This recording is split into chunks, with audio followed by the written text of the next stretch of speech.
There is one creature on this earth that simply refuses to die, and reverberates itself throughout the public's conscious and memory for nearly 70 years. This monster being a monstar of the silver screen, Godzilla.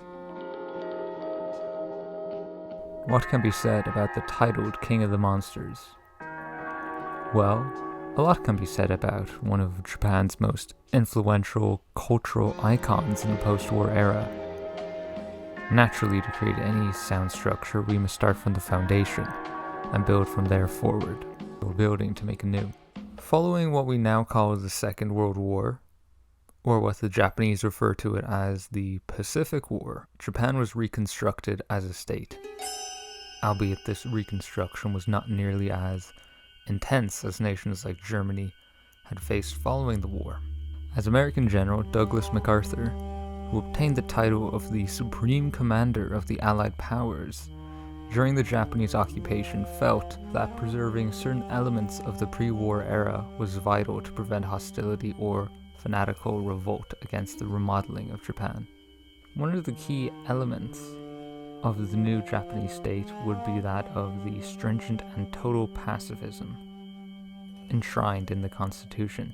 As to quote Article 9 of the current Japanese Constitution, the Japanese people forever renounce war as a sovereign right of the nation and the threat or the use of force as a means of settling international disputes.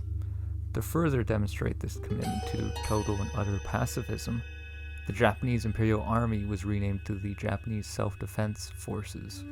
An interesting individual who had been alive during the brutal and merciless decades that came before the complete reconstruction of Japan was one Ishiro Honda. Honda was a Japanese film director who had been involved in the industry as early as 1933 in PCL Studios, a dominant film studio corporation in the early to late 1930s as an assistant director. However, throughout the mid-1930s all the way to 1946, he would constantly be in and out of military service, being stationed in areas such as Manchuria and China during the Second Sino-Japanese War. The Chinese front was notorious for extensive brutality and catastrophically high death tolls. Honda was personally unenthusiastic about participating in such a gruesome theater. At certain points of the war, he was designated to patrol brothels Japanese soldiers frequented. Near the end of the war, he was even captured by Chinese forces and became a prisoner of war, only returning to Japan after over a decade in military service in 1946. What must be stated, however, is that Honda personally recollected the Chinese captors treated him quite well, and Chinese monks offered him to permanently stay in China. These experiences made the would-be film director a devoted pacifist. When Honda returned to Japan in 1946, the changes were unignorable and irreversible, as he personally went to Hiroshima after hearing about what happened. Honda saw with his own two eyes the death knell of Imperial Japan. There was nothing but total devastation. The only thing that remained were the eerie remnants of vaults and chimneys. But as far as you could see on all sides, there was just nothing left. It was really a horrible sight. One of the many changes that he had witnessed that weren't so devastating was that PCO Studios was now Touhou Eiga, as it had been merged with various other film studios, and Honda was lucky to be one of the main assistant directors to the legendary film director Kajiro Yamamoto, the mentor of Akira Kurosawa, Senkichi Taniguchi, and now Ishiro Honda. Throughout the 1930s and 1940s, the Three Stooges would work as various roles on Yamamoto's works, as assistant director, writer, editor, and other small necessary tasks to be done on set. As the years went by, each of these men decided to direct, write, and edit their own movies as they matured within the industry. As Honda directed very successful movies throughout the early 1950s, one film assignment he was given by the executives was not like the rest. Its name was Gojira.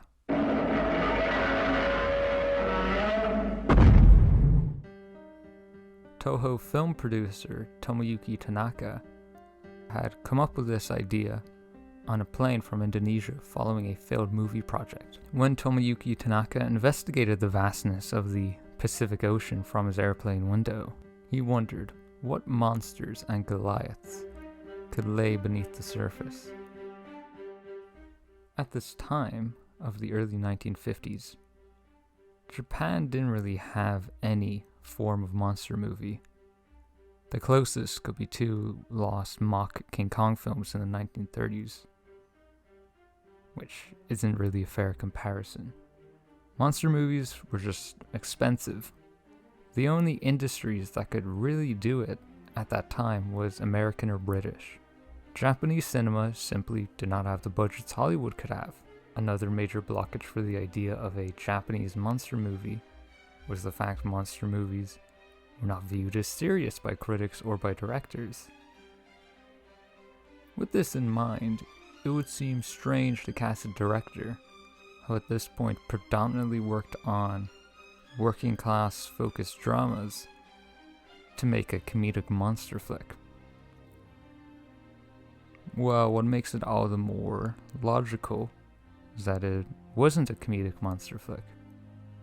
It was a monster film about radiation. In 1954, the year Gojira began production, a Japanese fishing vessel was affected by nuclear hydrogen bomb testing in the Pacific Ocean. This became known as the Lucky Dragon No. 5 incident. The specific name was after the Japanese boat in question. The entire crew suffered acute radiation syndrome, leading to one crew member dying from the hydrogen bomb, known as the Castle Bravo test. This incident emboldened many in Japan against nuclear bombs and resentment, as they were reminded of the 2 bombs dropped on Japan less than a decade ago. Tomoyuki Tanaka and Ishiro Honda decided to create this giant monster that arises from the depths to be created from radiation. Gojira was to be spawned from nuclear testing in the Pacific Ocean, witnessed by a Japanese fishing vessel. With the Lucky Dragon No. 5 incident fresh in their conscience, it could be stated that Honda represented how many Japanese had felt following the war, that from their past, they became strict pacifists. Through a vein of logical thought, nuclear weaponry became a symbol of war and total global destruction. So, to be a pacifist, you must be against the mutually assured destruction doctrine of our Earth. Tying the concerns of the Japanese public to a manifestation of their fears through a monster is certainly an effective way to engage the audience. This is how, according to Kimi Honda, Ishiro's wife, he took the project with the utmost of seriousness, as he would only hire those to work on the project who, much like him, took it entirely seriously. Because of this, he instructed special effects maestro Eiji Tsuburaya.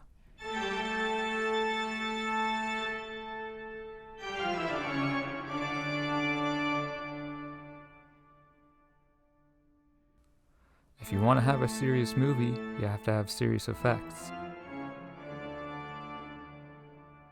Originally, the special effects were going to be in stop motion. As for the Japanese, the only reference for a monster movie was the original King Kong, which was in stop motion. While Tsuburaya estimated the film would take over 7 years to be finished, and the executive producer Tanaka wanted the film released by the end of the year, there was not a chance of that happening.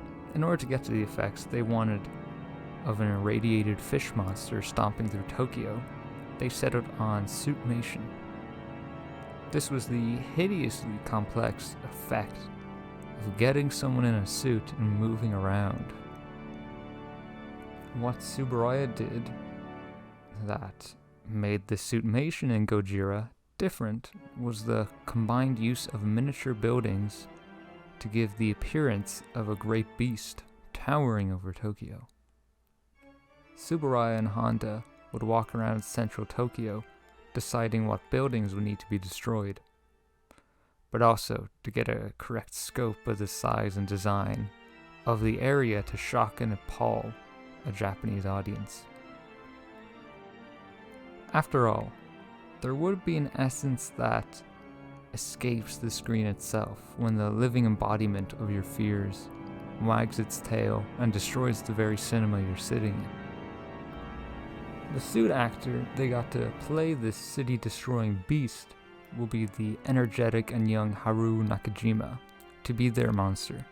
Despite how young or strong Nakajima was, the rubbery suit, it still weighed up to 100 kilos or 220 pounds. To add insult to injury, due to the size of the costume, Nakajima was unable to see anything as the suit was too big, and his head only reached to the neck area of the costume. This was not helped by the intense heat of the studio, which made it so the inside of the suit was completely unbearable. Nakajima was physically unable to sweat in the suit, leading to the lining having to be cleaned out every use as the sweat was seeping into the suit itself. On many occasions during filming, Nakajima would pass out from the intense heat in the suit. Because of this, it was decided Nakajima could only be in the suit for roughly 3 minutes per day without passing out. Luckily for Nakajima, they did make a second suit to make it easier for him to play Gojira, at a measly 91 kilos instead of 100, and just over 200 pounds instead of over 220. You may wonder if the real monster was Nakajima's experience playing the monster. During the filming of Gojira, as Nakajima was carefully smashing the correct miniature theaters and houses of central Tokyo, to hit close to home for the Japanese audience, it would need a soundtrack. Tanaka felt the movie would look stupid and silly without a soundtrack. This is when another vital player in the creation of Gojira came into play, Akira Ifukube. Ifukube was a lecturer at the University of Arts in Tokyo and composed film soundtracks on the side in the post-war years. Ifukube's music style was incredibly unique, as he grew up on the island of Hokkaido in a Japanese and Ainu mixed area. The Ainu people are the indigenous population to the Japanese island of Hokkaido, the Russian islands of Sakhalin, and the Kuru Islands in eastern Siberia. These people differentiate from the Japanese as they have a far more Arctic and Siberian-influenced culture. This culture group has been steadily declining over the centuries, following extensive discrimination and persecution by the Japanese, and large immigration efforts to colonize the island of Hokkaido in the late 1800s. Due to this, the Ainu population is feared to eventually become wiped out and lost to time. An interesting aspect of their culture that remains is that of music. Since the Ainu people did not have a writing system for thousands of years, stories and traditions were passed down through Ainu folk music, such as ballads.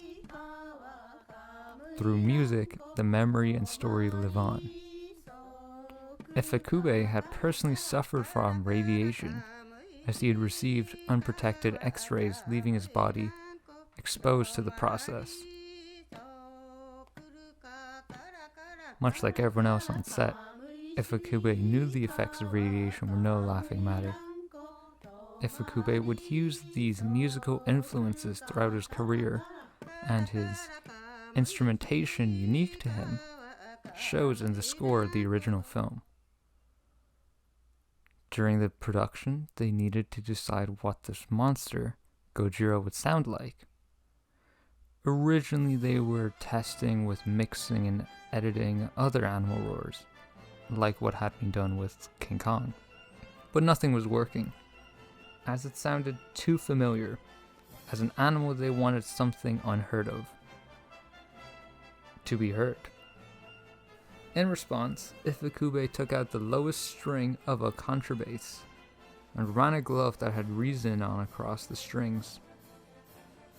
and there was Gojira's roar. The different roars of Gojira were done through shifting the pitch of the original recording. Everything was set for Gojira at this point. They had the sounds, the appearance, the meaning, but what about the story? A major reason for why monster movies aren't taken very seriously is because of their reliance on spectacle and effects, rather than story and substance.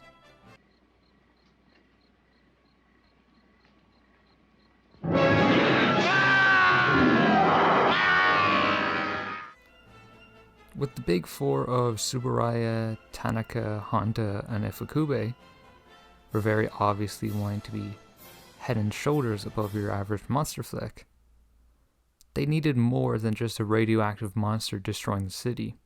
They needed characters. This is what Akihiro Hirata, Akira Takarada, Momoko Kochi, and Takashi Shimura come into frame. These were the actors responsible for playing the main characters of the story. Essentially, the story from the human perspective followed these four characters. As Hirata's character, Dr. Serizawa struggles with the creation of an all-destroying weapon he has created called the Oxygen Destroyer. The stress and focus on his scientific work destroys his personal life. His fiancée, played by Momoko Kochi, as she has begun to leave him for Akira Takarada's character. The fear of a weapon of pure destruction beyond our understanding is not solely relegated to fiction, as Ishiro Honda knows. With all of this going on, Shimura's character tries to understand and make sense of it all as Dr. Yamane, as they try to come up with ways to defeat the beast known as Gojira. A major feature of Gojira's story that would be ultimately beneficial to the project will be the role of Momoko Kochi's character. Despite the obvious stereotype of a damsel in distress that is so common in monster movies, and the clear slot filler for a character in that role, she is played as far more active and pivotal in the story than just the girlfriend who idles by, like in many movies of the time period. The reason this would be incredibly pivotal to the movie's success is that at that time, the majority of Japanese filmgoers are in fact women. So, to have an important female role at that time would be inevitably an attractive detail to many Japanese women.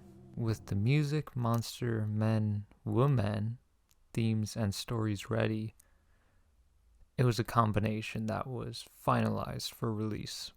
As previously mentioned, the entirety of the premise of the movie, let alone the creation, was an enormous gamble, as having a traditionally frowned upon genre partake in a theme and message regarding the genuine deaths of hundreds of thousands of Japanese less than a decade ago could spell the end for anyone's career if viewed as distasteful. Another side to this coin is that Gojira had nearly bankrupted Touhou. The budget was exorbitantly high for a Japanese film at that time. It wasn't helpful that another film with an equally enormous budget was being filmed at that time as well. That being the 3-hour epic Seven Samurai, directed by Honda's good friend Akira Kurosawa. So if either one of these films were critically panned or became financial flops, it would spell the end for many careers, and even the company producing these two films. November 3rd, 1954 had crept up as many Japanese audiences and Touhou executives awaited the release of Gojira.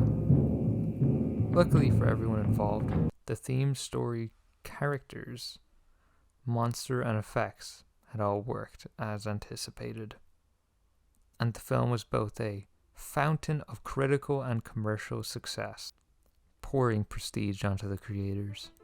Another trick Lady Luck had pulled out was that Seven Samurai, released in April of that year, was also again an outpour of success for Touhou. Gojira would be nominated for Best Japanese Picture of the Year at the Japanese Academy Awards, but lost to Seven Samurai. As fate would have it, however, Gojira would still win the prize for special effects of that year.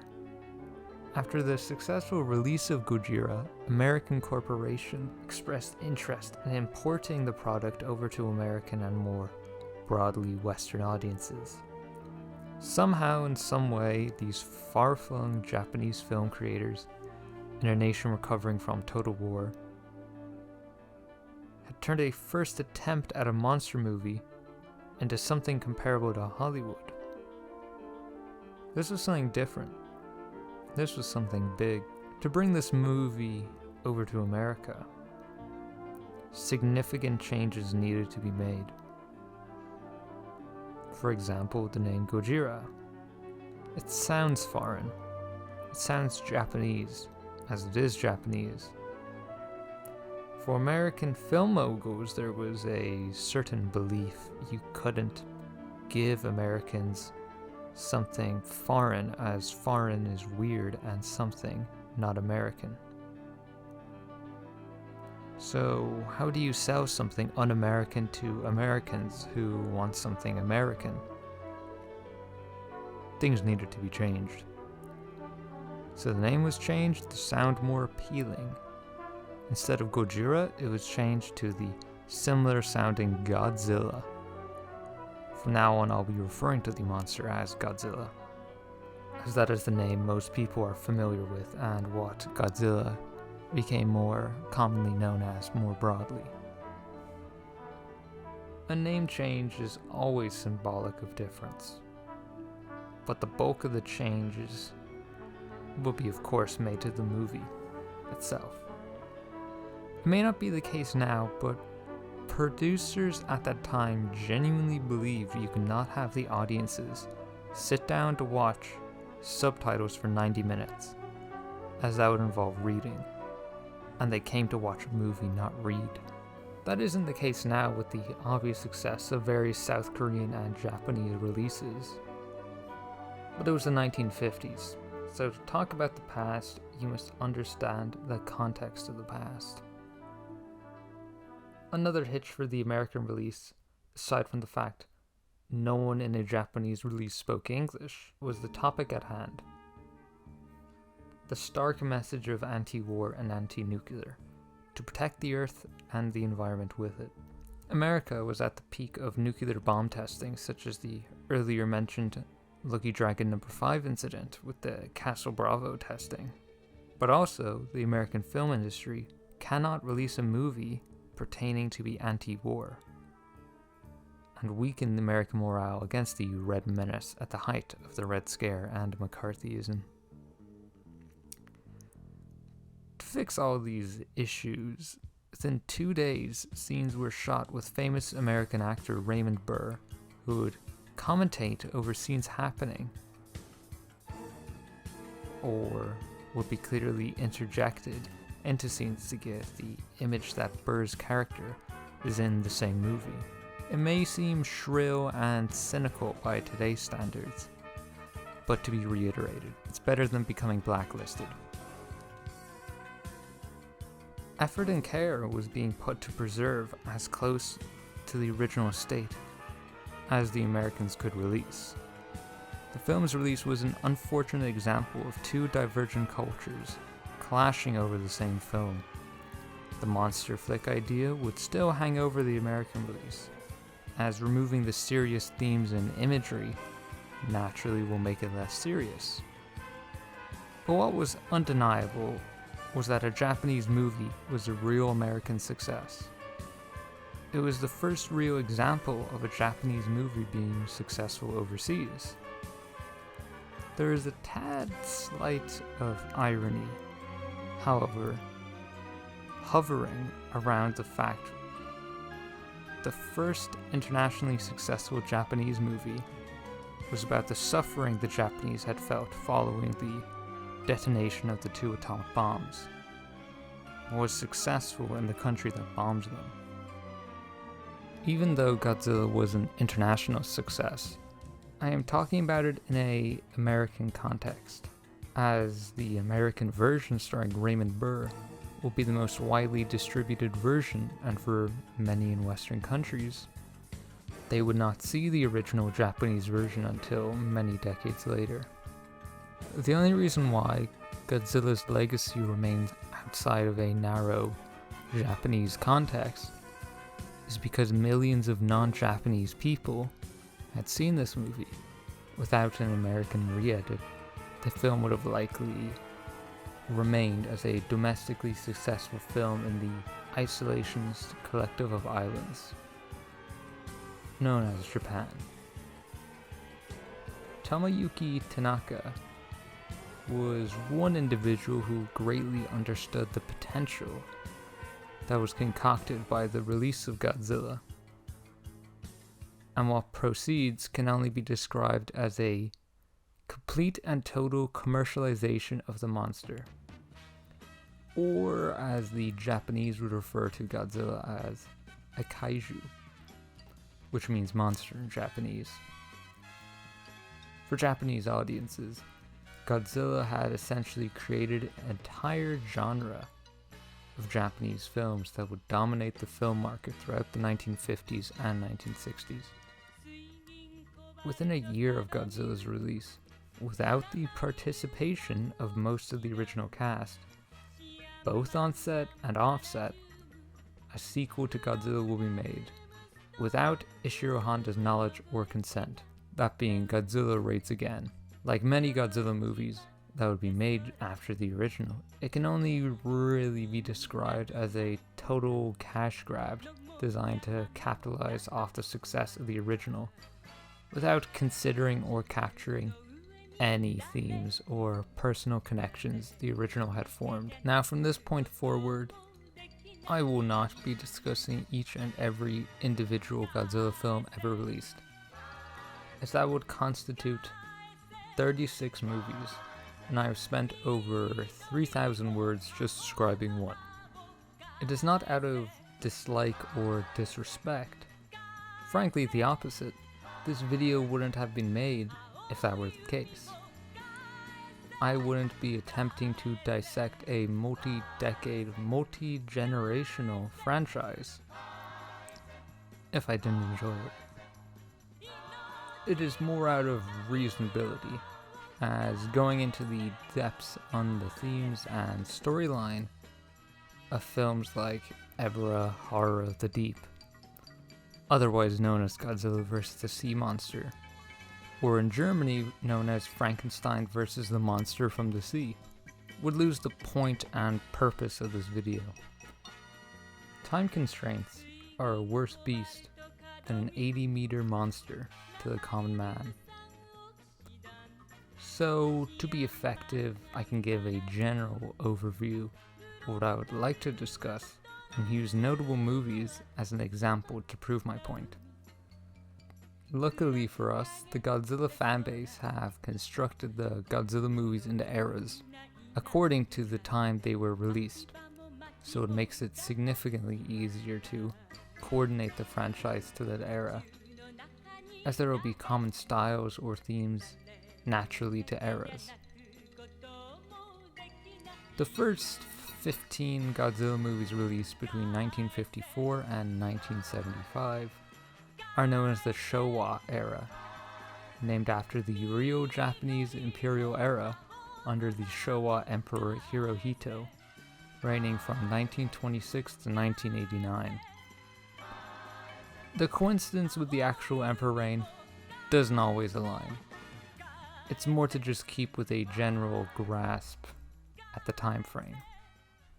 After the first Godzilla movie's massive success, in order to make the franchise more marketable, the film became less and less intense and serious as time progressed. Even though Godzilla vs. King Kong, for instance, revived the series after a near decade-long hiatus and rejuvenated both monsters in Western and Japanese perspectives. It is an objectively enjoyable movie. However, it is noticeably more comedic and childish in nature, and falls under the trappings of a monster flick. The movie may have critiques of the media industry coupled with their greedy capitalist tendencies. It doesn't bode well when the film's existence is the embodiment of such critiques. The antagonist for the film is even played by a Japanese comedian, Ichiro Arashima, nicknamed the Japanese Chaplin for his focus on physical and slapstick style humor, like Chaplin. You may be thinking about this in contrast to the direction of the original film. Wasn't the main purpose to be a rather serious and dark film? Didn't the director, Ishiro Honda, set out with the sole point of proving a monster film could be taken seriously? Shouldn't there have been some form of pushback against the attitude taken by the management of Touhou? Well, Honda actually directed King Kong vs. Godzilla. Honda, in fact, directs many of the goofy and increasingly cartoonish films of this era. Tanaka was the producer for all of these films. Tsuburaya was still the head of special effects. For many of these films throughout the 1960s, Ifukube wasn't as involved as the other big names, but still did composition work for the film. Many of these films have reoccurring cast members like Takarada or Hirata. So weirdly enough, the majority of the big names attached to the gritty original were willing to make Godzilla less serious in nature. It reached a point during the early 1960s in which a Godzilla film was being produced every single year, with different monsters to fight, some being new creations, and some being monsters from other Touhou monster movies. Tanaka and many at Touhou realized they could change the marketing for the monster to children. If they had Godzilla fighting a different monster each movie, they could use different toys of each monster alongside a new Godzilla toy. It may come across as completely bizarre to market something adult for children, but it isn't the only time it's happened. And to make it weirder, it was a successful business model. The representation for the destruction of mankind, the physical manifestation of what is wrong with where humanity is going, the creature that would act nature's vengeance upon the earth for man's misdeeds, became the earth's defender against aliens and other monsters who sought to terrorize humanity. Godzilla fought aliens who wanted to take over the earth, planet-destroying monsters like King Ghidorah, terrorists controlling islands, giant cockroaches controlling a theme park. Godzilla became a message against evil for children, in unique social messages, shall we say.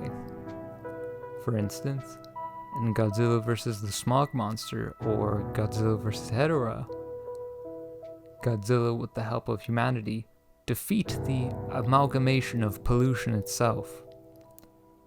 The whole movie is about a child correctly predicting everything about both Godzilla and the Smog Monster, as the movie continually scatters messages about pollution and protecting our environment, interspersed with two monsters fighting and 70s experimentalism.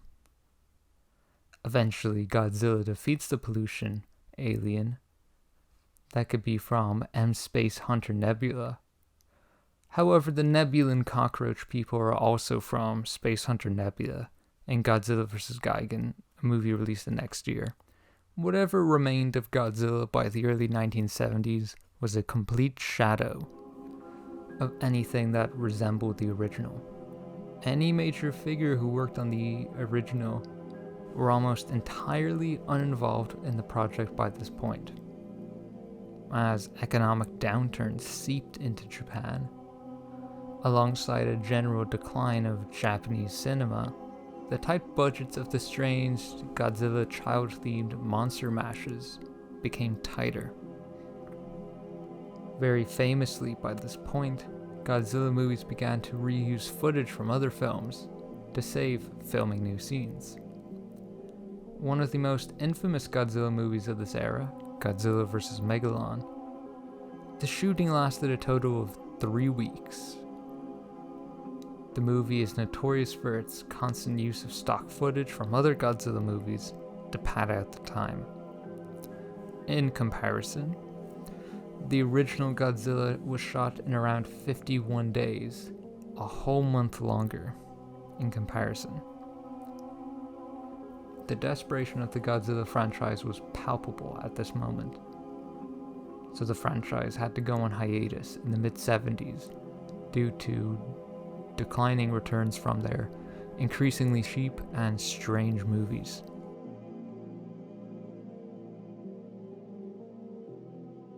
A visible example of this cheapness and utter desperation will be the titles.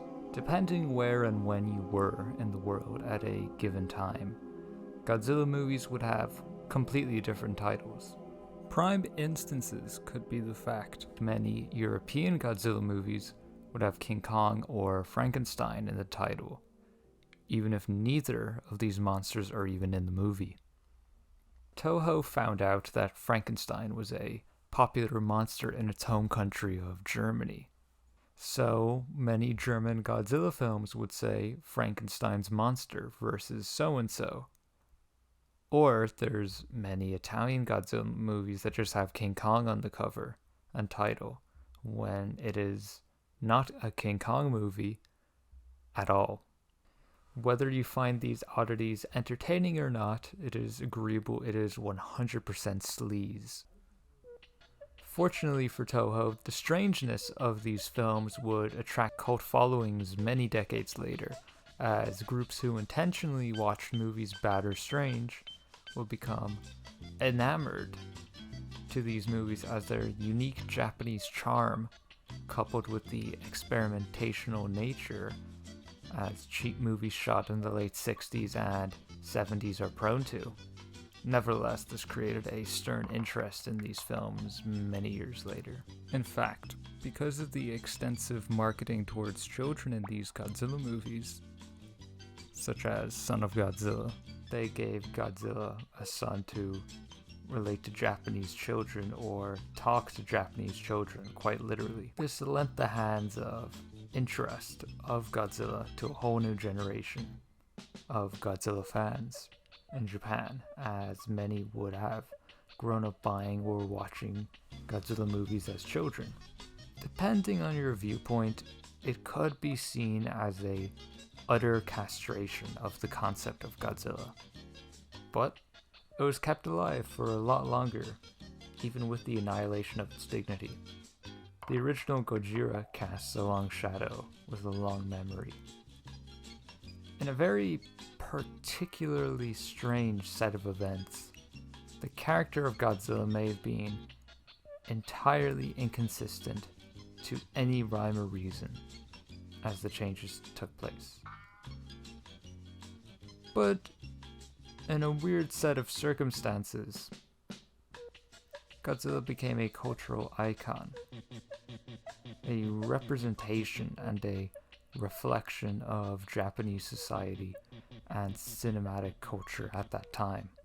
If pollution was at the forefront of Japanese minds, there was a Godzilla movie tackling the threat of pollution in society.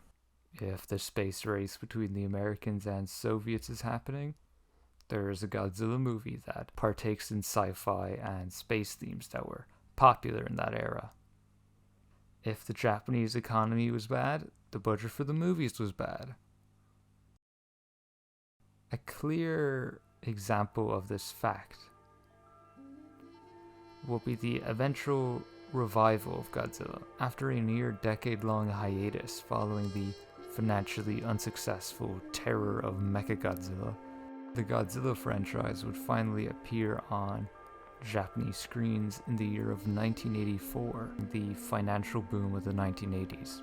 Japan in the ending stretch of the Japanese economic miracle. In a film simply titled Godzilla or Godzilla Returns, this movie began a new series of Godzilla movies, marked by a far more serious nature. Budgetary freedom and maturity, with a far less direct focus towards children. However, with the social conservatism of the 1980s, especially prudent in a then economically stable Japan, these movies, created from 1984 to 1995, are known as the Heisei era of Godzilla films. They are noticeably lacking in the glaring and obvious social commentary that the later Showa movies contained. The movies of this era became far more action-based, with a large emphasis on fight sequences between the kaijus. This is definitely helped by the dramatically increased budget compared to the later films of the Showa era. The films were of objectively higher quality. These films were generally great financial successes. These movies such as Godzilla vs. Mothra, Godzilla vs. Mechagodzilla 2, Godzilla vs. King Ghidorah, and so on, were appealing to many due to their special effects heavy fight scenes with Godzilla and his opponents. It may or may not be for you. If you want cartoonish, weird, cheap cult movies with forced social messages, the 60s and the 70s are for you. But if you want a more straightforward, special effects heavy action movie, then the Heisei era is probably for you, especially considering that the movie's storylines actually connect with one another. This is the beauty that has developed with Godzilla. The wide variety of styles and eras of Godzilla movies released over the decades casts a very wide net that captures many interests. Much like any animal in real life, you have to adapt and evolve to your surroundings to avoid extinction. When the year 1995 came around, with slowly diminishing returns for Godzilla, Touhou, and more specifically Tomoyuki Tanaka, saw what was coming and preeminently killed off Godzilla in Godzilla vs. Destoroyah.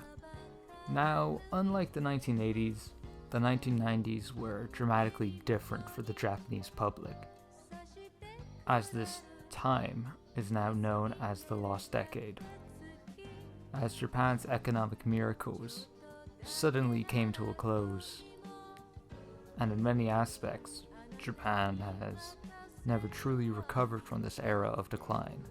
Many Japanese companies such as Sega nearly going bankrupt. In the marketing for this film, Touhou proudly stated it would be Godzilla's last movie, and Godzilla dies in this film.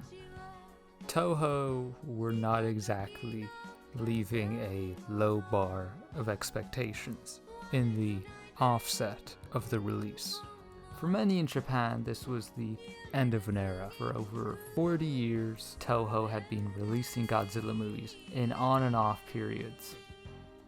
However, Tomoyuki Tanaka was producing every single one of them at this time. Rada was dead, Honda was dead, Shimura was dead. However, Momoko Kochi and one Akira Ifukube would return for the supposed last Godzilla film. Ifukube stated that creating the composition for Godzilla vs. Destoroyah felt like he was writing the ending piece for his own career.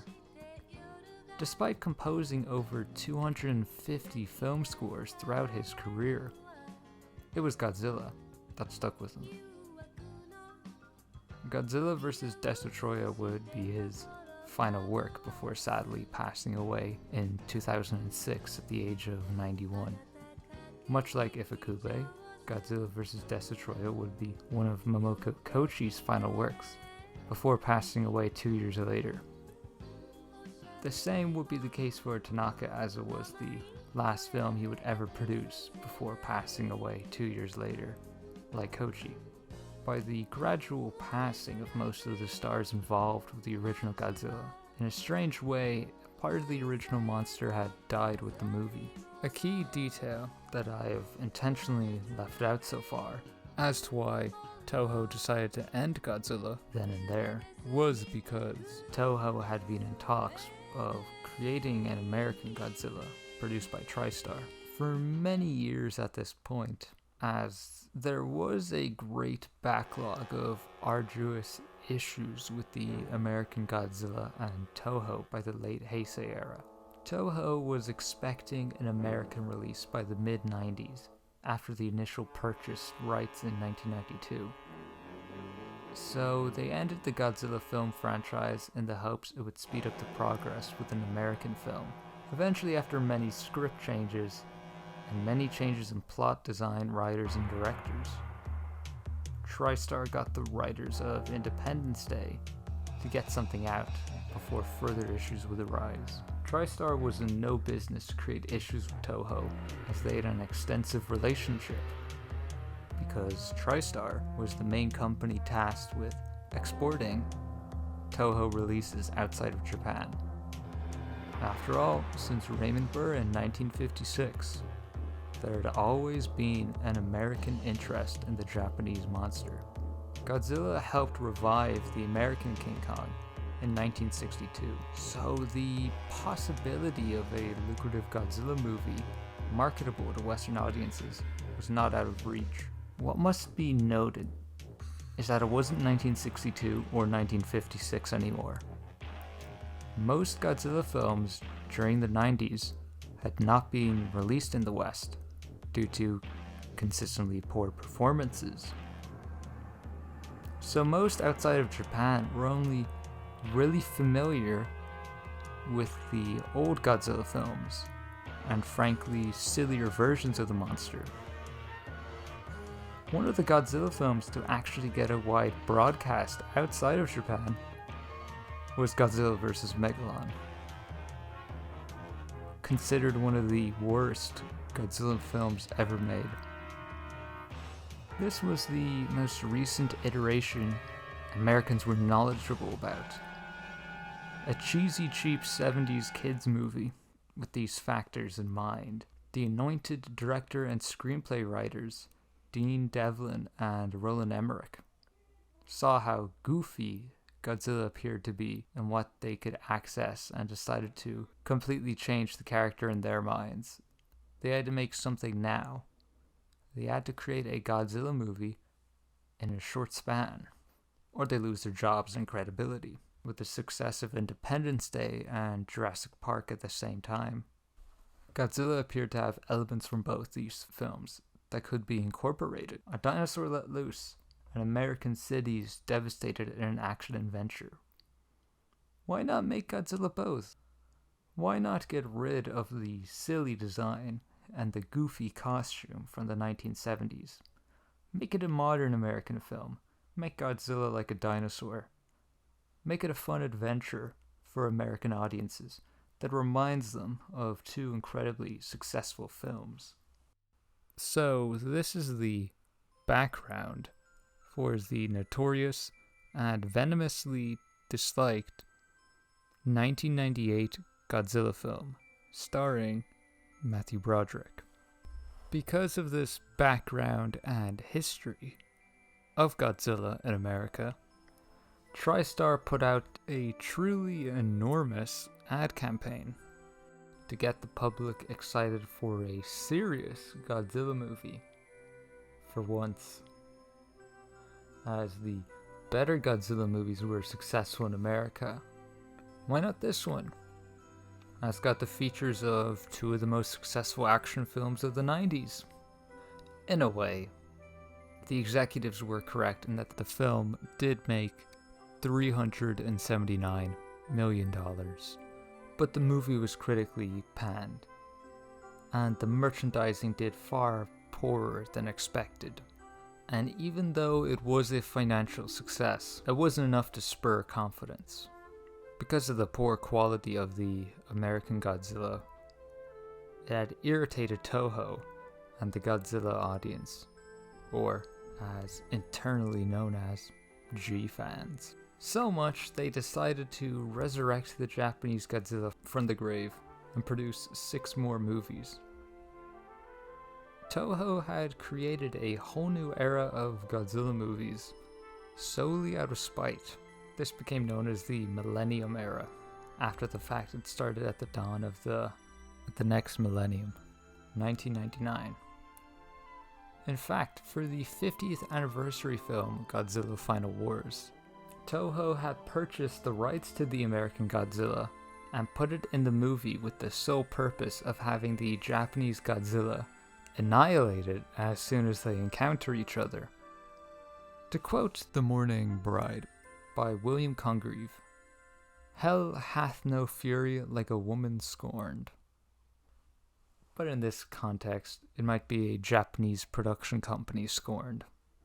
Because of the Roland Emmerich Godzilla film had created a burning vendetta in Touhou, these Godzilla films didn't do as well as the previous era, as its existence was out of spite, and many Japanese were not interested in Godzilla anymore, as Touhou had promised he would be dead, and 4 years later, Godzilla was back in action, doing the same thing.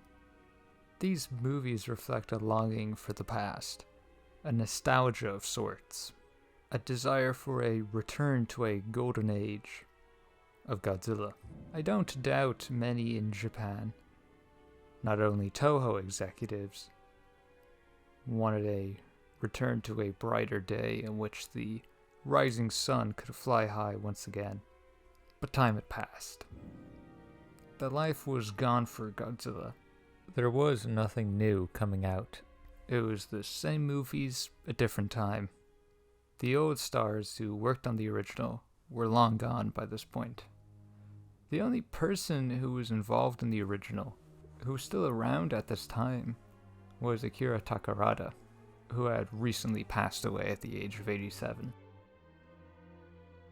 Going back to the dawn of the Millennium era of Godzilla, when the foundation for a project are this obviously cynical, don't be surprised when the walls fall apart. As these 6 Godzilla movies fail to inspire confidence or success in the franchise. Around the time of the financial failure of Godzilla Final Wars, it was announced, in good faith this time, that Touhou would retire Godzilla for at least a decade. So, for around a decade, there's no Godzilla films. In 2014, there would be the Gareth Edwards Godzilla film, released by Legendary Productions, which would bring Godzilla back to the American silver screen once again, and Japanese screens after a decade or so. The Edwards film, simply titled Godzilla, accomplished far more of what the 1998 one was actually trying to achieve. A well-liked, marketable, serious American CGI Godzilla. It may not have been a perfect film, as many people had issues with the protagonist, the story, the way Bryan Cranston was marketed, despite the lack of his screen time in the film. It was still an accepted film by audiences in Touhou. For once in the past 50 years, the Americans had not disgraced the family name. The fiercely defended Touhou brand of Godzilla. The dramatic shift in tone of Godzilla from this point forward in both the West and Japan arguably could be attributed to a far different ilk of people involved with the Godzilla brand. The Americans who were making Godzilla films now were those who grew up watching Godzilla movies. They understood how and when the character should be used. The people behind the 1998 Godzilla were looking from afar. That's what Godzilla is, a monster, an abomination of human creation, dispersing pain and retribution. on behalf of our planet. A force of nature, a representation of nature.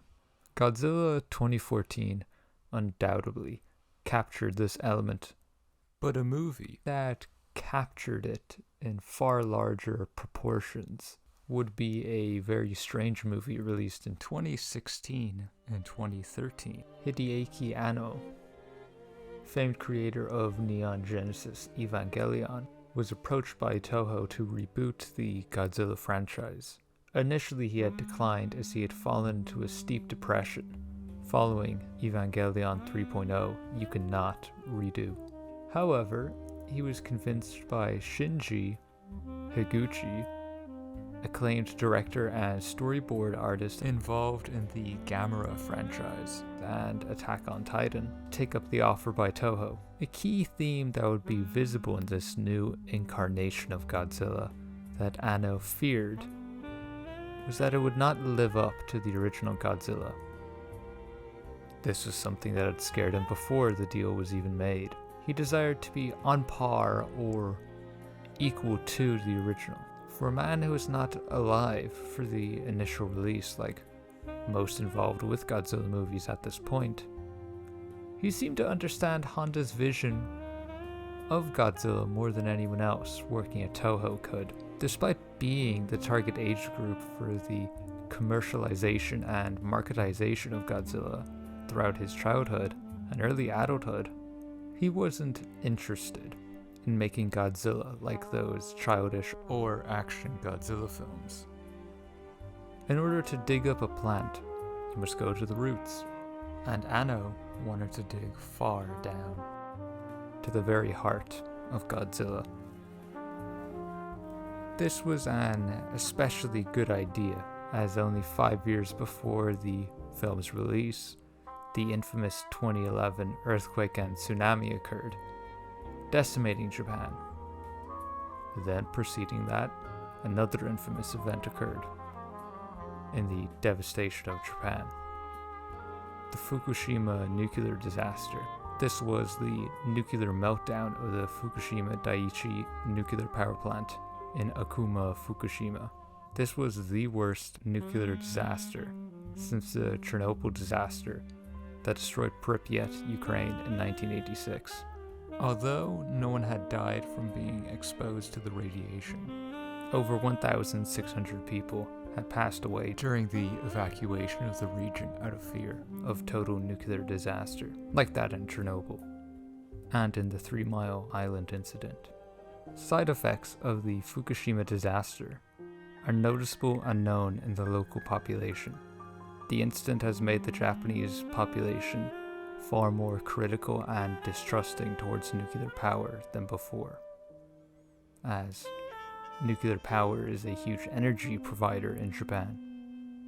With both of these events in mind, only 5 years following both events, Hideaki Anno had made a connection, and certainly a correlation, with the current cultural ramifications.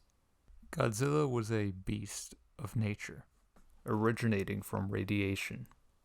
Godzilla was created as a response to nuclear incidents involving Japan. So, much like Honda back in 1954, Anno had created a story and a film that is widely considered one of the best Godzilla films ever created. That being Shin Godzilla. Shin is kind of hard to translate. As with many words, it can mean several different things in a specific context. It could mean new, true, God, or even evolved.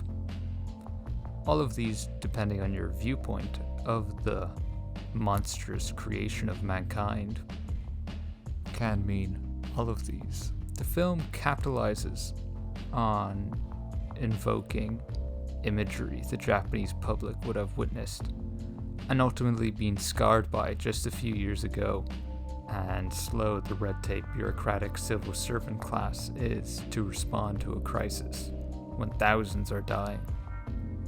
This is a very unique and interesting approach, as undeniably the anger towards the mismanagement of the elite and political class and those in charge would have factored in with the inability for immediate responses to the 2011 tsunami that rocked Japan. This is reflective in the piece, as the government must evolve and adapt to respond effectively to an already mutating and evolving monster, wreaking nuclear havoc across Japan. Eventually, Japan is able to defeat the beast known as Godzilla through an understanding of the public, a shift of strategy to remove the red tape that plagues their society.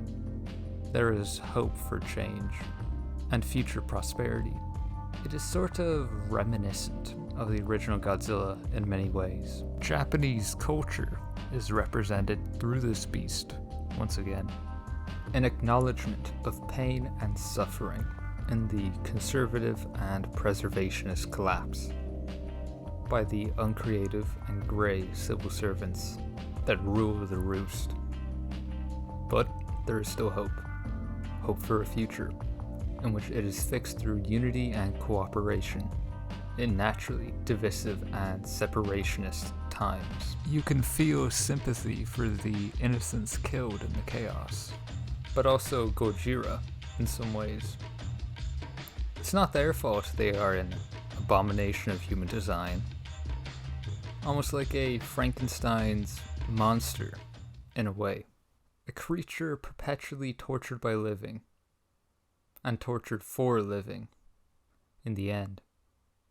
Much like Honda's gamble, Anno's had paid off, and the movie was a massive financial success and won several awards in the Japanese Academy Award, including Best Picture. Yes, Godzilla, the once childish defender of the earth, was the best Japanese film of that year. A title not even the original was given, snubbed at the Best Picture award no longer. Only took the kaiju 62 years. So that's where Godzilla stands since then. 3 Japanese movies following Shin Godzilla, 2 American movies, including a tussle with an old foe, and an anime. Strange, isn't it?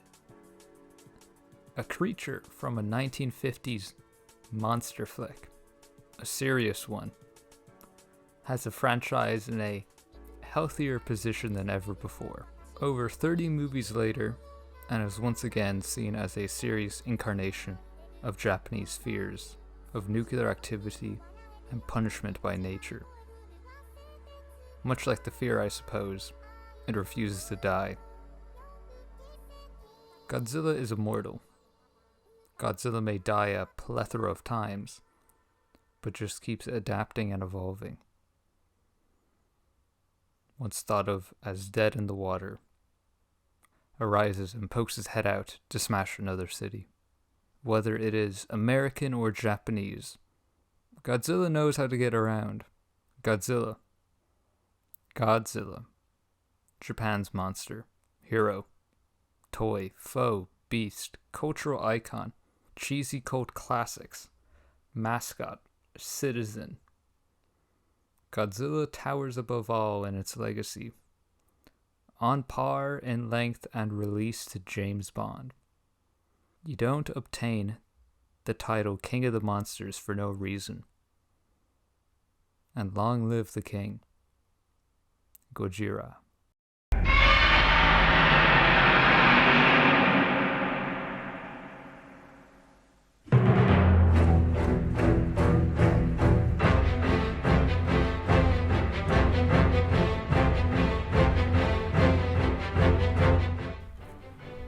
Thank you for watching. This was definitely my most difficult video to make, and I didn't expect it to turn out how it did. I did want it originally to be my longest video, and it certainly is that way so far. It was very different from what I expected it to be, because it kind of evolved into a broad video about Japanese culture, society, and frankly, I think I'm done talking about Japan. This is going to be my last video discussing Japan, as I feel like I've more or less covered everything I've wanted to say. The editing was very different in this video, I feel, and that's because I had a change of software in this one. Overall, I'm very glad I made this video. I think it's very different from what else I've created, so it could be a stepping stone to something else in the future. Definitely my hardest video to make. There were so many difficulties I had regarding audio, certain editing problems and whatnot, but the fact is it's done and it's finished. But no, it was fun to make, and I appreciate you watching this video to the end and listening to me vocalizing my thoughts regarding it. Thanks. Hope you enjoyed.